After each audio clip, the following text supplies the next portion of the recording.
Hello and welcome to A Husky's Health. I am your host, the best podcast host in the universe, Steve Cully. I would like to thank our sponsors at Procyon Partners. Procyon Partners, they specialize in wealth management, retirement planning, and employee benefits. They are one of the top 50 fastest growing companies in the nation. President Sean Rabinowitz is a proud supporter of Husky Talk. Pete Finch and the Finch Law Firm, they are on fire as a sponsor. If you have suffered any type of personal injury, a slip and fall, you were on a construction site and a beam fell on your head, you got bitten by a dog, you were rammed by your grandmother in a car accident, sue her. Pete will be there and he will go to war for you. He's fought battles all over the state of Connecticut. He's based out of Bridgeport. If you ever in a pinch, call Finch. Dynamic Human Performance is run by former Yukon legend Andre Dixon. He has a state-of-the-art 5,000 square foot facility and trains boys and girls, middle school and up, no matter what sport you play. They offer classes throughout the day to help you with whatever you're looking for. He also does one-on-one personal training sessions and group sessions. Whatever sport you participate in, if you want to be at your best, work with Andre Dixon. He lives it. He's lived it for his entire life, and he will get you to reach your maximum potential. Finally, we also have Bleeding Blue for Good. Mike Burton has done a phenomenal job raising money for our NIL collective. We cannot let him go at this alone. He has been doing it, and he doesn't have to, but he's doing it because he wants UConn football to mean something and to be relevant. Mike Burton and his team has done just an outstanding job raising money. So we have been able to bring in players that have made a difference. We are going to go out and get players that are going to fill holes for the ones who leave. And this is a collective that will be there for long-term success. Go to www.bleedingblueforgood.com and donate. And finally, we have Julius Trenches Williams. Julius Trenches Williams is from Georgia. He runs the Trench Mob. He works with offensive and defensive linemen. He's a great coach. He has competitions. He runs camps starting in January. His first camp is in Miami in January. We are going to promote it. If you want to be the best offensive lineman or defensive lineman, if you want a chance to have a scholarship and NIL deal, go and work with Julius. Go to his camps, learn from him, and have a chance to be the best you can be.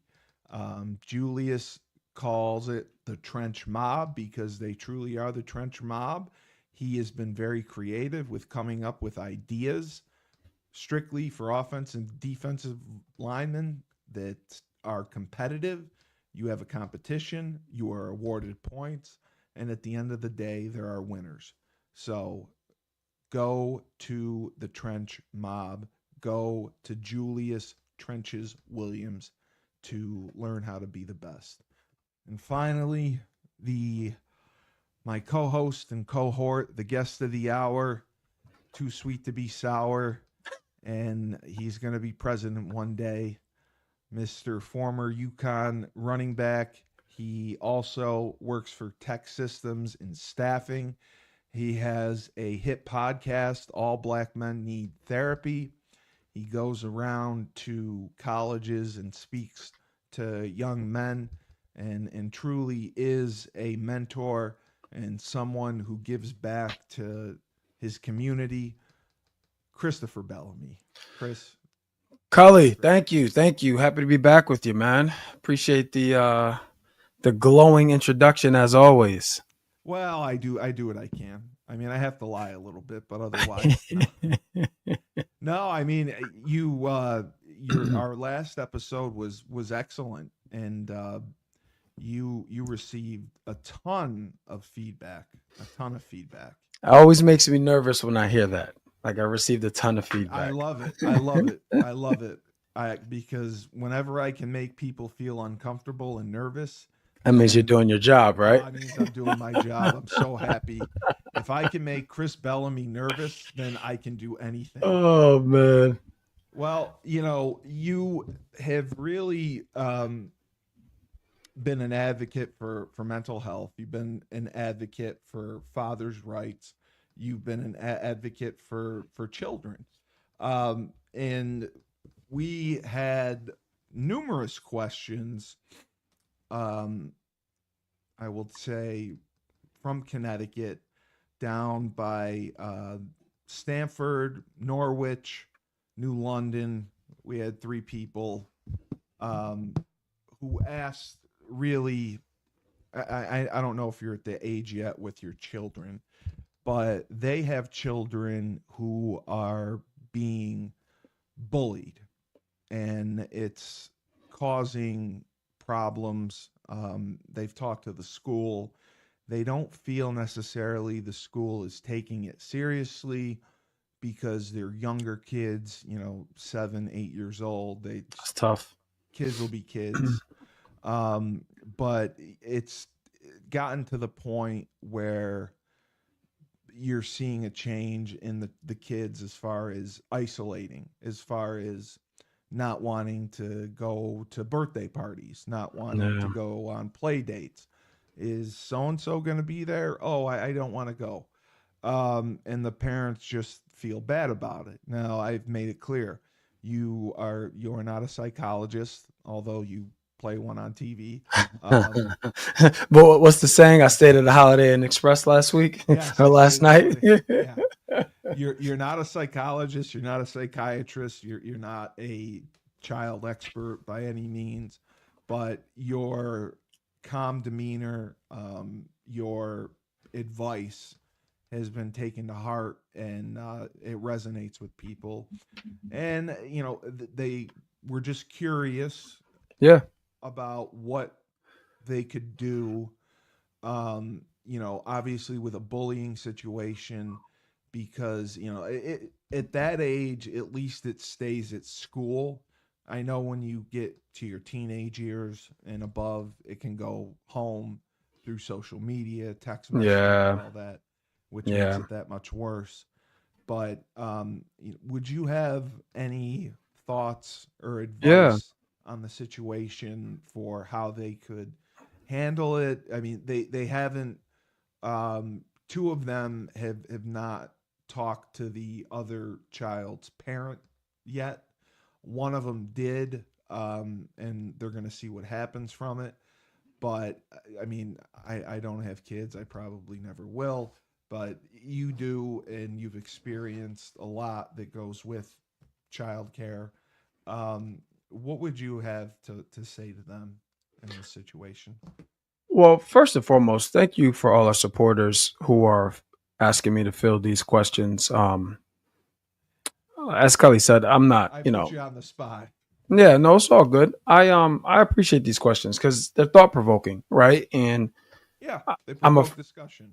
yeah, I'm a firm believer that sometimes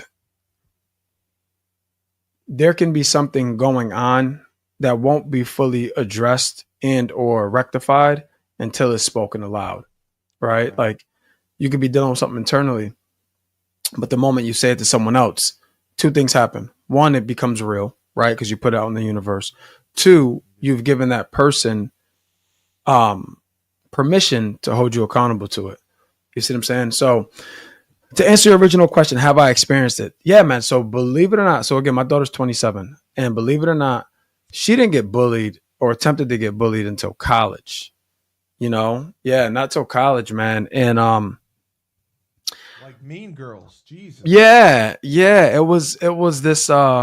it was an event happening in college, and my daughter went to UConn as well. And but it happened with girls not from UConn, but they were coming together Yeah. for this event, you know. So it merged a lot of Was it like cliques, spring basically. weekend or It something else?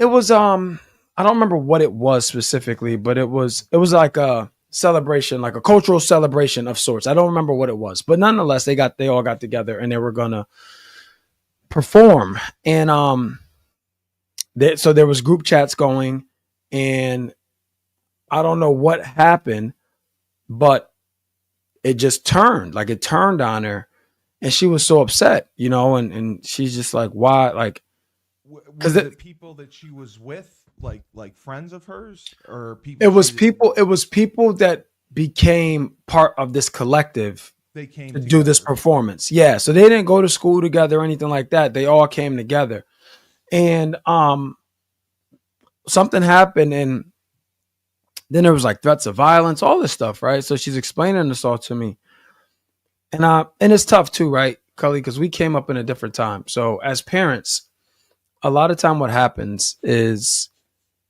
we can at times give autobiographical responses. What I mean by that is it's Yes. like, well, this is what I would do, or this is was, and back in my day, it has nothing to do with us any longer, right? So I know. I Different didn't. time. It's a different time, you know. It's a different time, and I was a knucklehead back in the day, and my the one time I can say I was bullied, I wasn't really bullied. Like I had real, real street problems that I had to take care of. But But you but weren't gonna anyway, get disrespected. I yeah, get that. yeah. But anyway, as far as she goes, I had she explained to me the situation, and It's I good and that I she came to you. yeah, and that's the other thing too. It's like the parents that responded to our podcast, it tells me that there's trust between them and their child, right? Because if not, they wouldn't have come to them. So that's a great place to start. But anyway, as far as my personal experience with it, and my son's 4, so nothing yet. Um, but what I told her, I said, listen, Bree, I said, here's what I know. When I was in your shoes, this social media didn't have a presence. So if I was getting bullied, I was getting bullied face to face. You know what I mean? Which And is completely different. completely different. And I'm like, so whoever was bullying that person, they got to be ready for whatever comes with that. And that was what was understood. Because if I'm in your face and I'm bullying you, I got to be ready for whatever comes with that. I said, so, And I which means agree with you. yeah. But when I said, which means the reverse is potentially true, that the people who are bullying you virtually is because they're not ready or prepared to bully you in person. Well, So it's a lot easier to be a keyboard warrior than it is 100%. to say something to a person's face. Yeah. I mean, because there's a communication break, face-to-face communication breakdown that has steadily declined over generation due to social media, Very much. Very right? much. So here's what I said to her, because they were going to have practice and they were all going to be together. This was Oh, wow. following all the bullying. Oh, jeez. I said, look, Bree, I said, here's what I know. Here's what I believe to be true. You're going to see them and nothing's going to happen. You know, they're not going to say anything to They you. won't. Yeah. Nothing, right? They're going to avoid I it. said, but, and the chance I'm wrong, I said, you're going to do, this is what you're going to do. I said, you're going to go there prepared to fight. Period. I said, go there prepared to fight. Because based on what they said, that those are threats.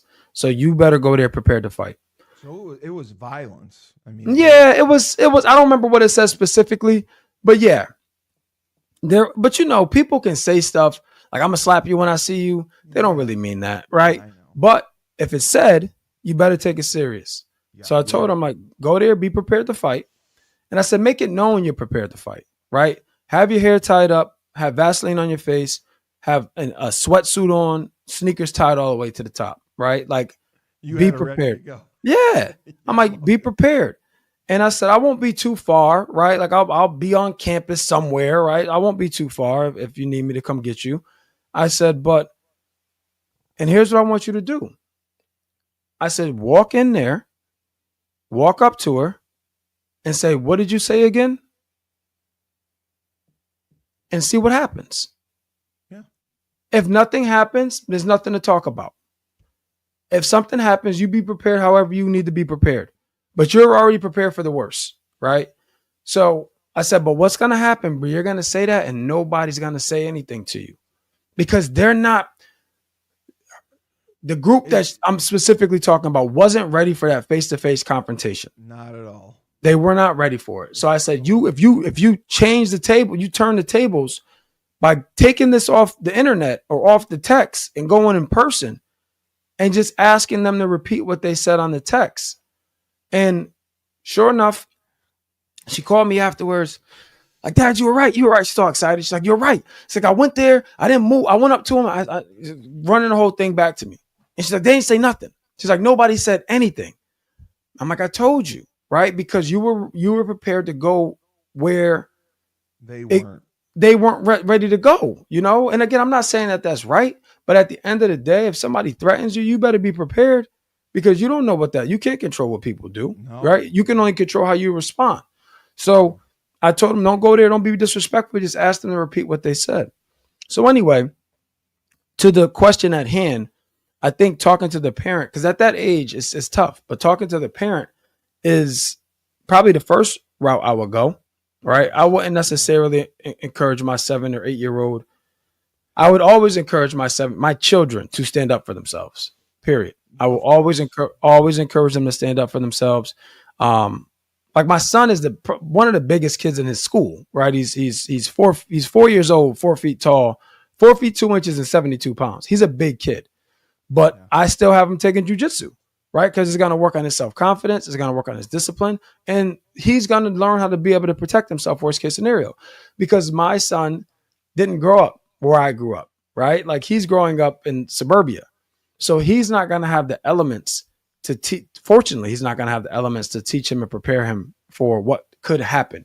Whereas I learned trial by fire, right? I learned how to fight by getting in a lot of fights. You know what I mean? Like I learned how to defend myself. It was by necessity more than anything. Yeah, it's environment induced though.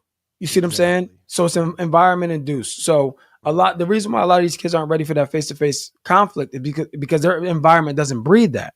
Right. Their environment doesn't breed that. So they don't know where, I mean, some of these kids never seen their parents argue, which is a great thing. Right. So they don't even know what contention looks like. So when faced with it, now they have to make a business decision. Right. So my point is, at that age, what I would always encourage my kids to do is stand up for themselves.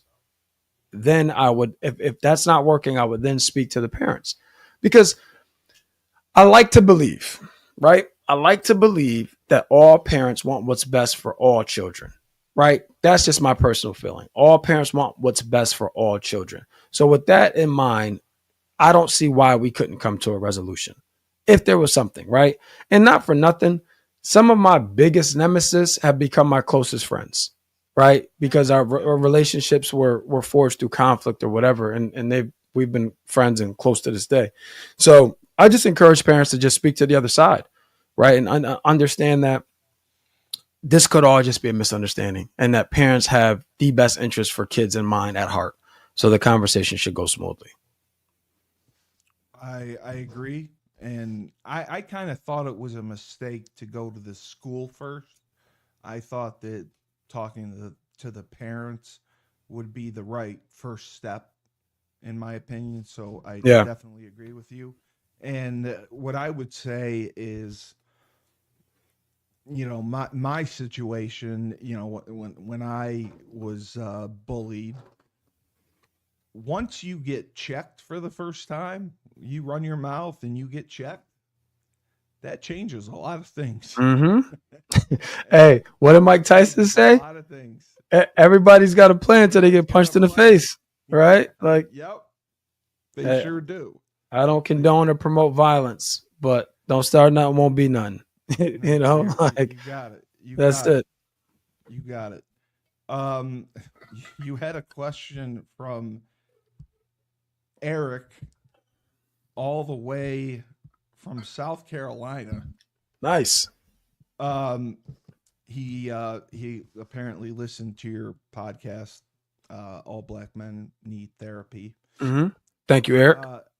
He wants to know if you believe that all white men also need therapy, and it's a cultural thing that obviously black men are maybe less prone to talk about things, but white people also as well have similar issues and they may stay silent. Do you think that white people on occasion may need therapy? So good question. So this is good. I was waiting for this to come up at some point because I Okay, knew it would. I Yeah, that's all good. expected. Listen, all black men need therapy is one. I believe it at my core. That's one. I know you do. Two, two. It's not with exclusion. It's right. It's like it's a invitation to have a conversation, right?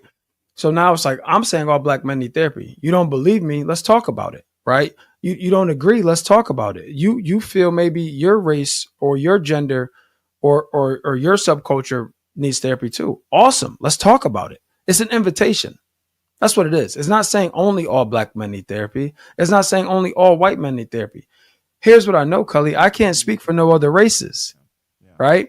And there's not many, like, and let me just say this, black men aren't a monolith. Right. So I can't say all black men are like this. But what I can say almost unequivocally is that we've all experienced trauma at some stage in our life, which could or should require therapy. That's what I know. Right. That's what I know. Like, that's not up for debate.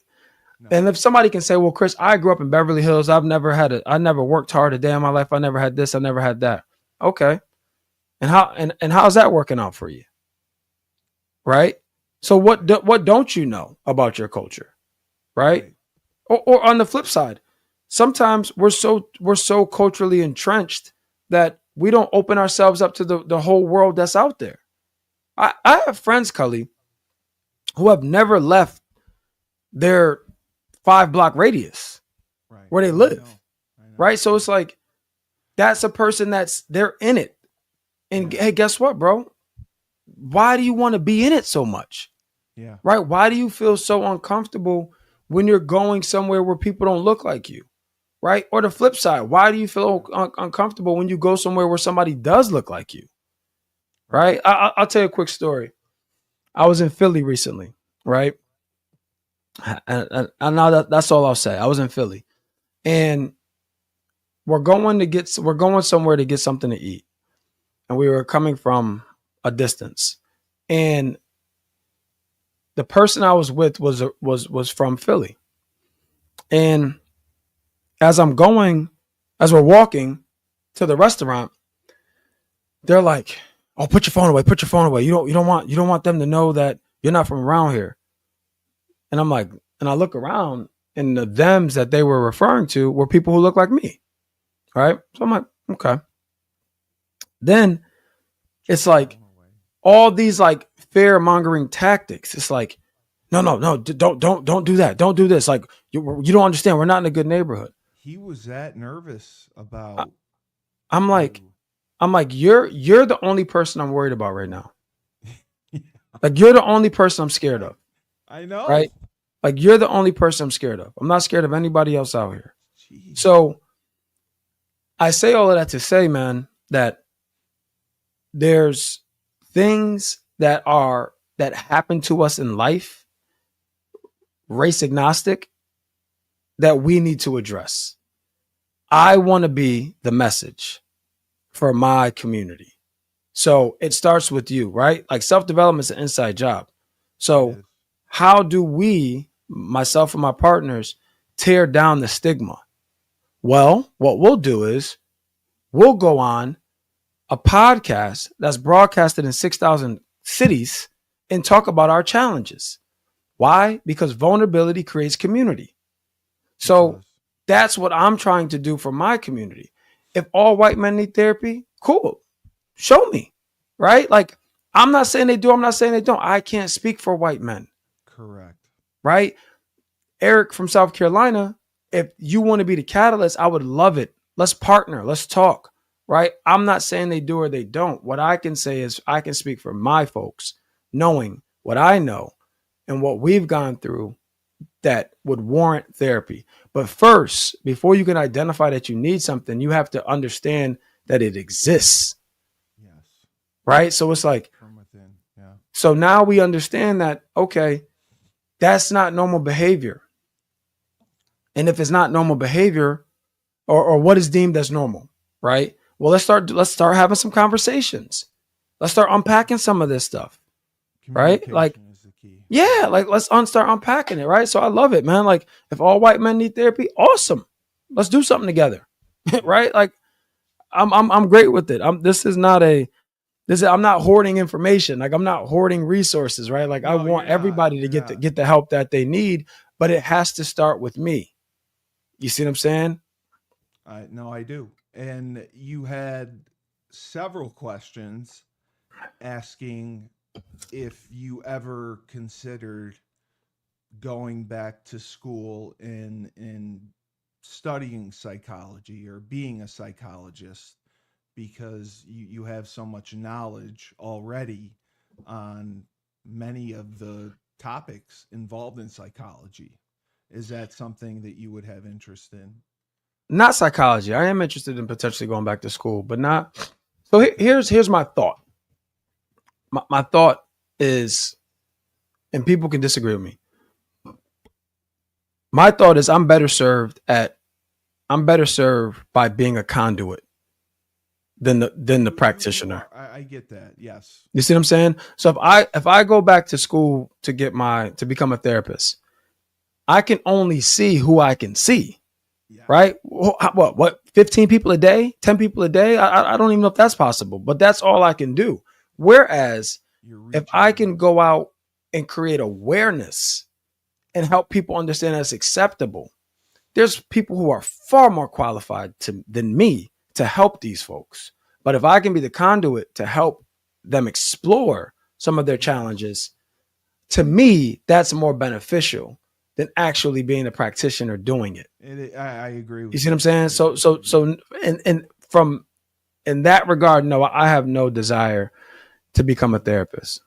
No, because you're right. Putting people together and with the range you have and the coverage that you have of putting people, being the conduit and having people come together, you're reaching a lot more people than you would if you had gone back and become a Yeah, therapist. So yeah, that I completely understand, and that makes a lot more sense because you can help a lot more people doing what you're doing now than you would if you were just a psychologist. That I get. Um, we had a couple questions that may be slightly political. If you do not want to answer them, you do not have to.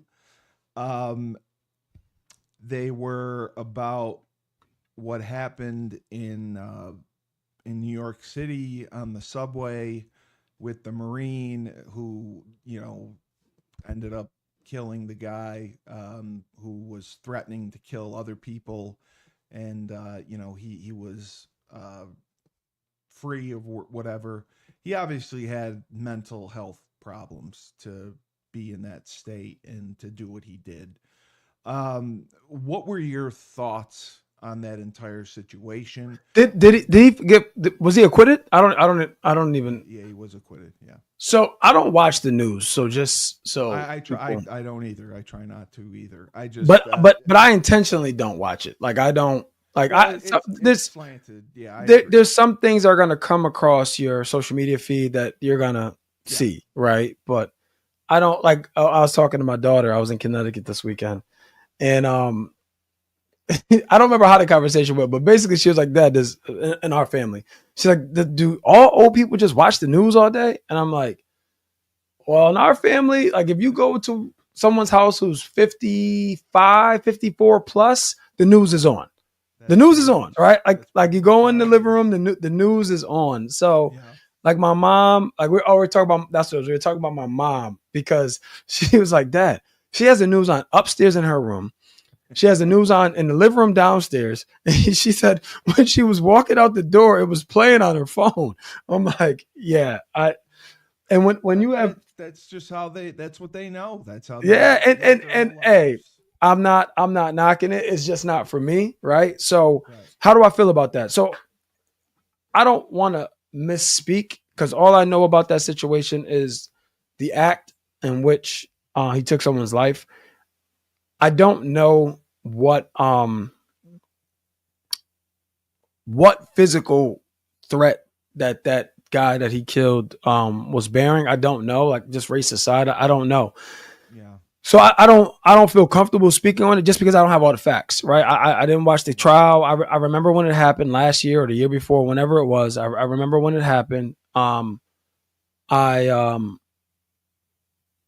and I don't know. Like I don't know if the guy that was killed, if he had a weapon. I don't know any of those I don't things. know. So I'm probably not the best person to speak about this.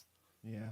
I don't think he had a weapon either. It was just an unfortunate situation where, again, it's, it comes down to, I think, a lack of mental health resources for people Yeah, like that.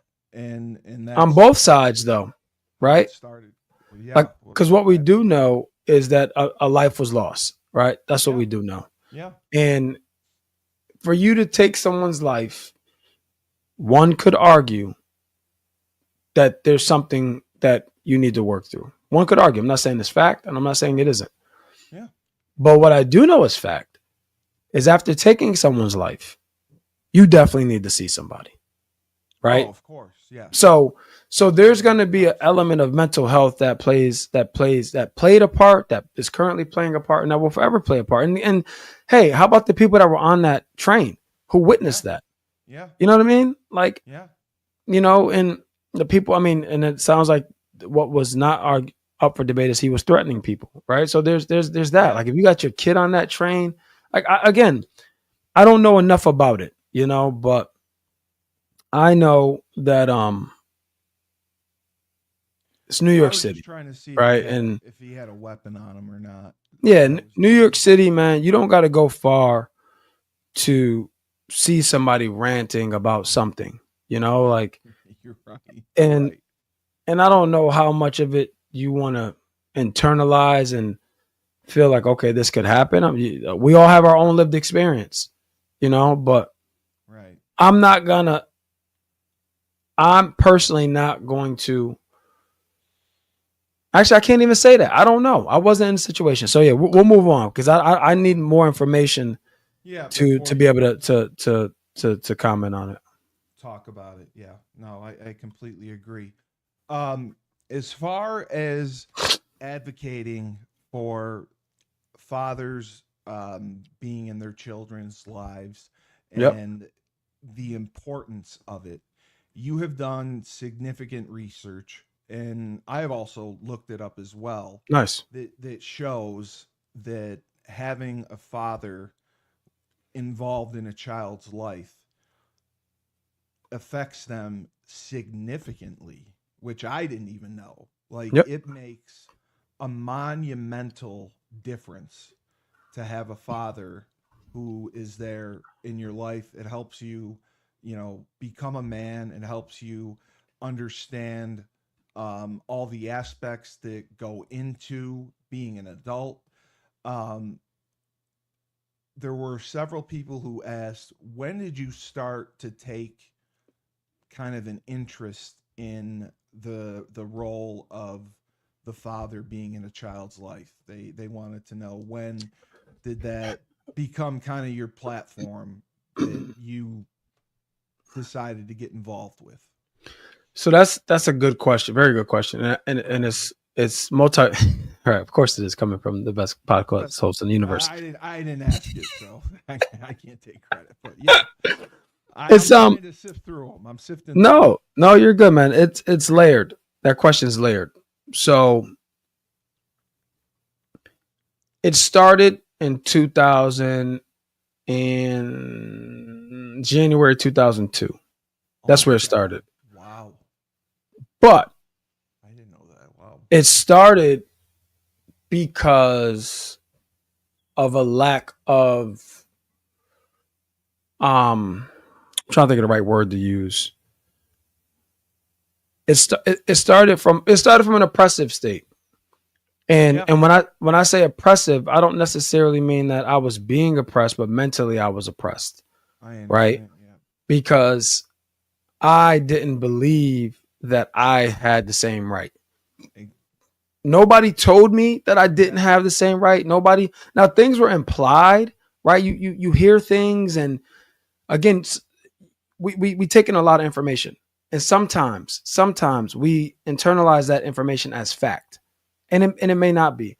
But what happens is you start to build a use case based on what you see, and then that confirms that opinion that you heard that you now have internalized as fact, right? So one myth is like, you don't have equal right to that child, right? Like this, the mother holds all the cards, right? Like that was what I believed to be true Yeah, that was.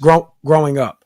And what I saw around me that solidified that opinion to fact was, oh, damn, I don't know any father who has custody of their child, right? I don't know any father who dictates visitation. Like, Wow. I don't know any father who does anything involving that child without the mother, right? So this is just my reality. That's your perception. That's Yeah, the way yeah, that yeah. you're Yeah. thinking. Wow. That's Yeah. so now it's like, oh, so no, I don't have equal rights to that child, That right? The that mom yeah. holds all the cards. Yeah. Now, that couldn't be further from the truth. So in January 2002 is when I filed my custody paperwork. And it was only because I had a mentor that helped me reprogram my thinking. So Really? that was my first introduction to fatherhood, like fatherhood advocacy. Why? Because I had a fatherhood advocate helping me. And So how did you have that advocate approach you about this yeah, and yeah. explain to you? Another good question. Shout out to Lisa Ankinoki from the founder of Dads Do Make a Difference. So she founded Dads Do Make a Difference like almost 30 years ago at this point. She was one of the first, if not the first, I'm pretty sure the first fatherhood advocacy organization in Connecticut. And as faith would have it, she was one of my really good friends' mom. She was one of my good friends' mom. So we all grew up together. So Oh, so okay. and she just was She always she knew your doing situation and everything. exactly Oh, because so she came to our school and ran a program, right? It was the program was on, oh, I forget, but it was about like video editing and stuff like that. Like it was for inner city schools. And from that I learned about, well, one, I got to know her. Two, I then she learned of my of me becoming a father, and then I moved into her program.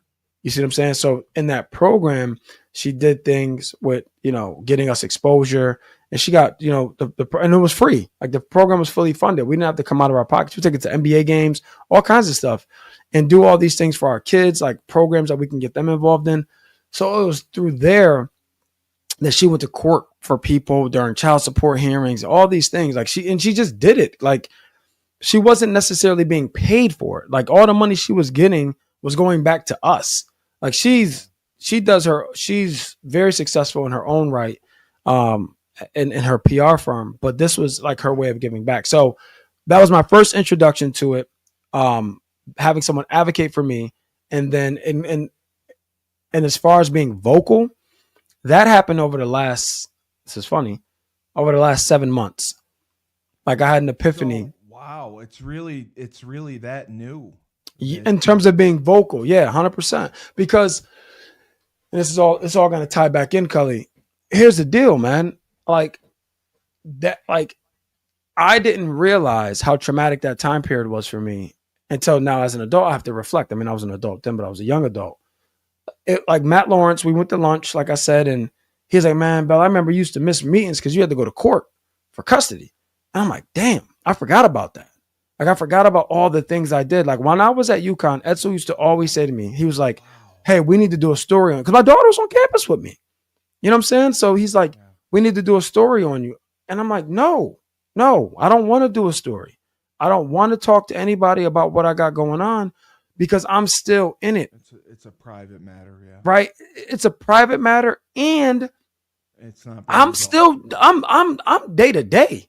Right? Like Yeah. I'm day to day trying to figure this out. Now, fortunately for me, I had a wealth of support. With my parents, her maternal grandparents, a wealth of support. So people wanted to see me Oh, succeed. that's good. So Yeah. they helped me.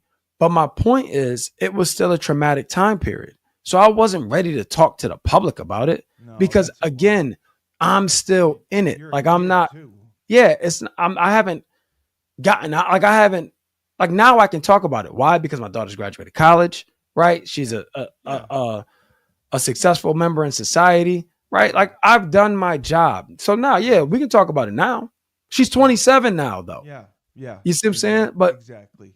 my But point in is, 2002, it's completely different. yeah, I couldn't speak about it then because I didn't know which way was up. You know, I was building the plane as I flew it. And you were learning. And Yeah. just over the last 7 months, his I mean, I can hear the passion in your voice about this. And I mean, it's something you truly believe in, and it's something that truly you're going to make a difference in.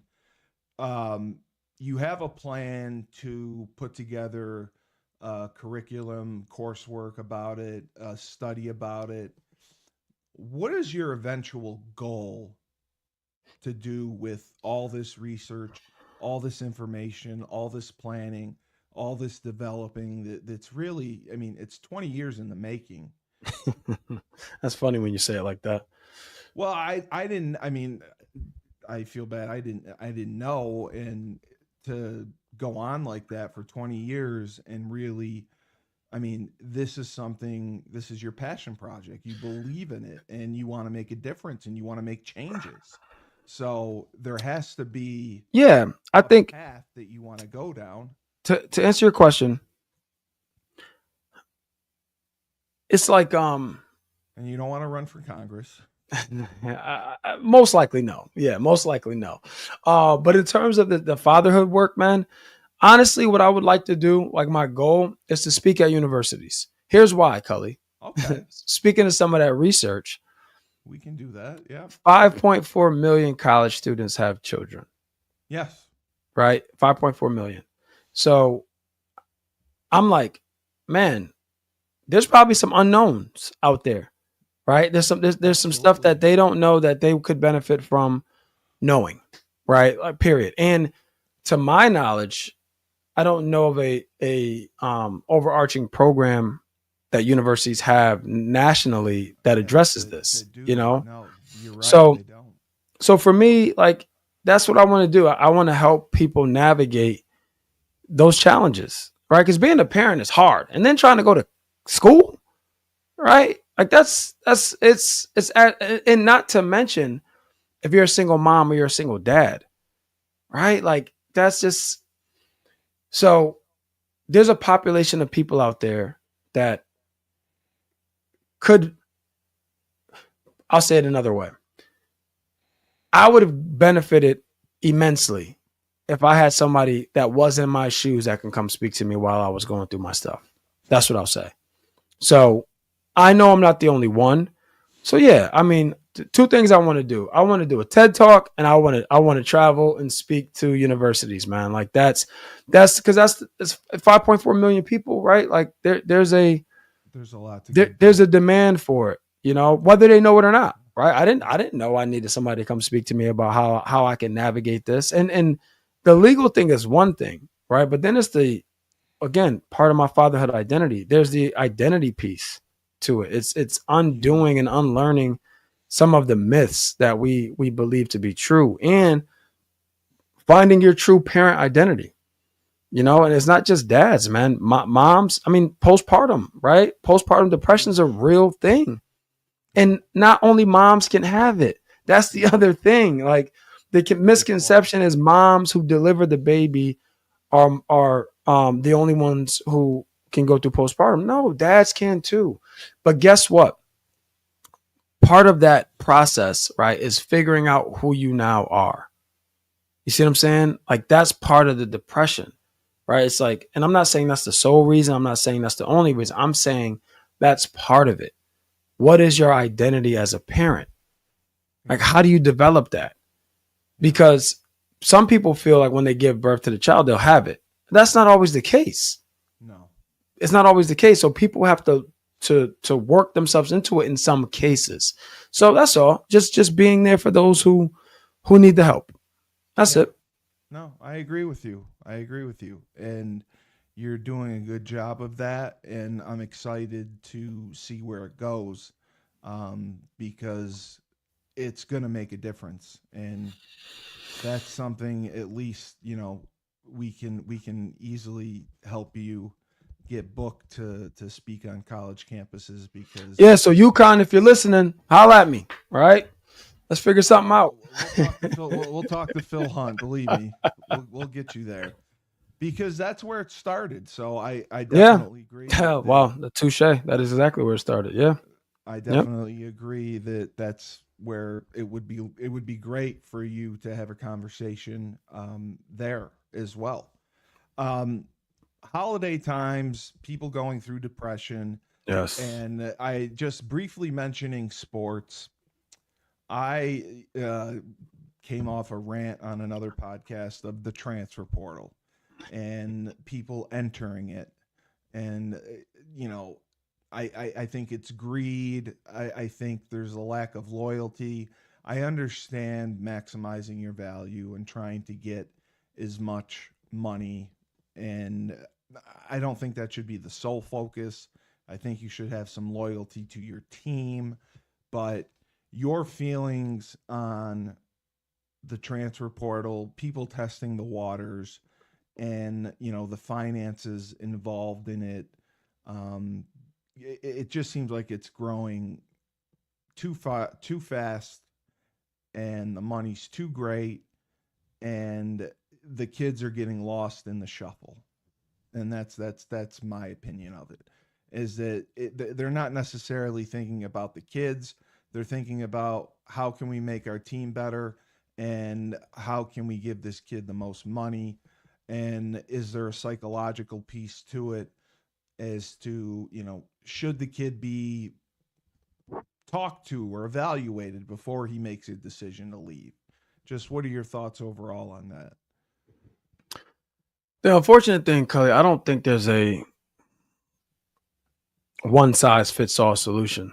No, there isn't. You know what I mean? Like, because think about it, right? Like, you got a kid, maybe, right? Maybe single mom, right? Single mom situation, and he's at his school and he's making, let's just say he's making $25,000 a year, right? From his NIL deal, the school's NIL, whatever, Pell Grant, whatever. He's not playing. He's not happy, right? Yeah. He can go get 40,000 somewhere plus that 25,000. Now he has a influx in cash that he can do a lot of things with at home, right? That can give back and do things. Yes.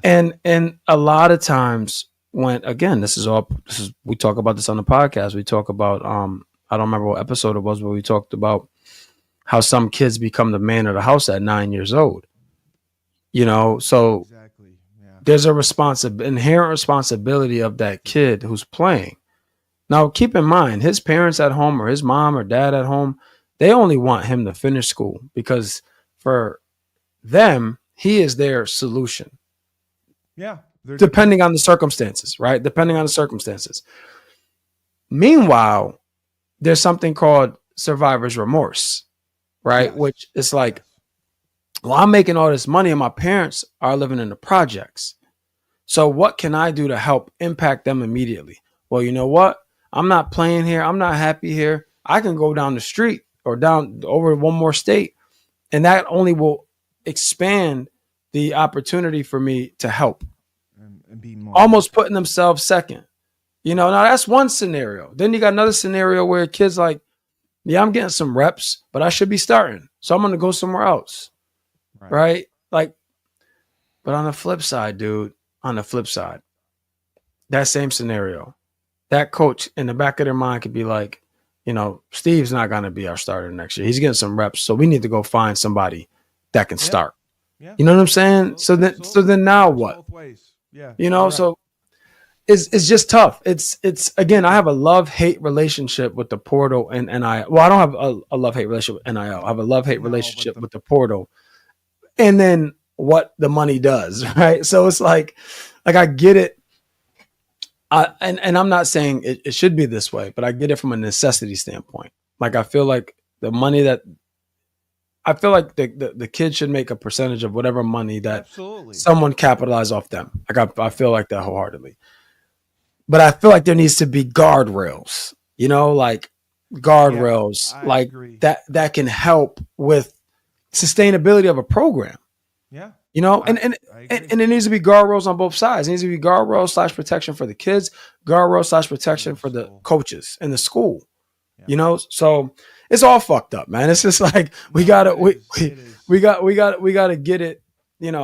It's like the gravy train is rolling right now. And get it while the getting's good, like they say, but at what cost? At what cost? And that's what's tough, man. That's what's tough. I got into an argument too, just because I think there should be a salary cap per school, and I just worry if UConn doesn't get into a conference, if UConn doesn't get that television revenue, 5 years from now, what are we going to look like?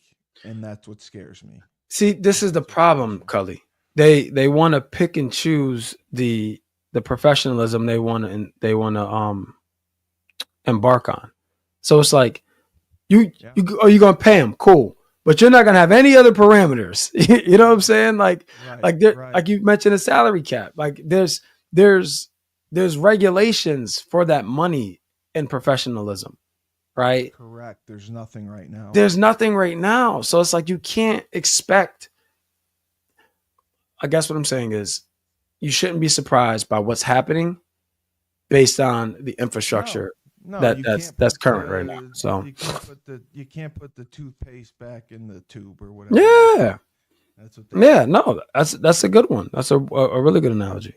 So well, I know you have to run. I appreciate you doing the episode.